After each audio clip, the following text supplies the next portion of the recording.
Well, if you've ever had a chance to visit Rome, and perhaps you had a Catholic tour guide, you most likely, were taken to the Basilica of St. Mary Major, whose dedication we celebrate today. If you haven't been, I would highly recommend it. It is a beautiful and a grand basilica dedicated to honor our Blessed Mother. A little history is that the original basilica was built in the 4th century under Pope Liberius and surprisingly named after him. Then, after the Council of Ephesus proclaimed that Mary was the Mother of God, the basilica was repaired and reconsecrated to honor the Blessed Mother. If you want some trivia for your friends, the reason we call it Major, it is because it is the oldest and largest church in Rome dedicated to Our Lady. Every now and then you see the Pope go and make a visit there and bring flowers and pray. We celebrate this day in the church as a reminder to acknowledge and praise our Blessed Mother, who by giving birth to Jesus is his mother, and therefore called Mary, Mother of God. Today's readings, I believe, offer us two important lessons, and both involve times when we are running low on energy, or perhaps even running low on patience.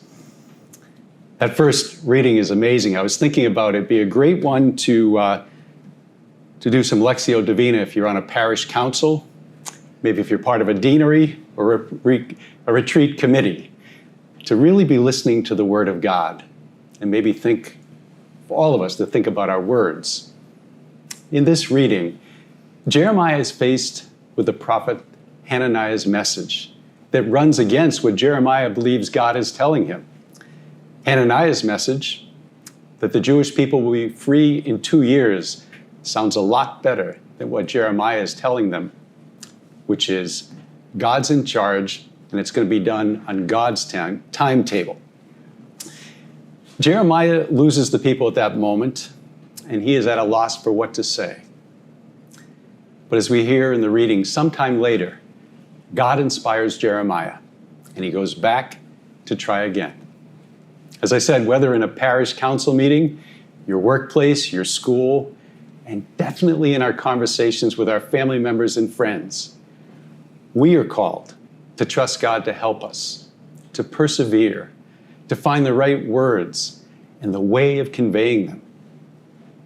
Like Jeremiah, we are called not to give up and to trust in God always.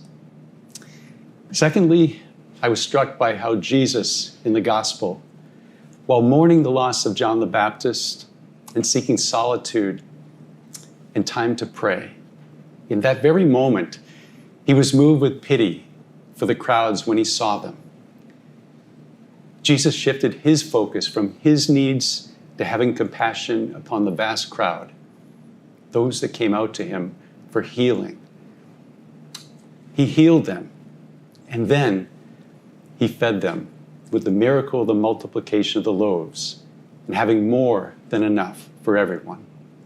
My brothers and sisters, this can be our reminder too, that God never tires of having compassion for our needs and those of our loved ones. We can always turn to him at any time of day or night, even when others might not be able to help us. And likewise, when we are at a loss for words or ideas, we trust that, like Jeremiah, God will give us what we need to do his work. And so we, in a special way, pray to our Blessed Mother, Mary, Mother of God, to lead us to her Son, to trust in him, to seek the words and the ways, and to never stop trusting that he is here for us in every moment.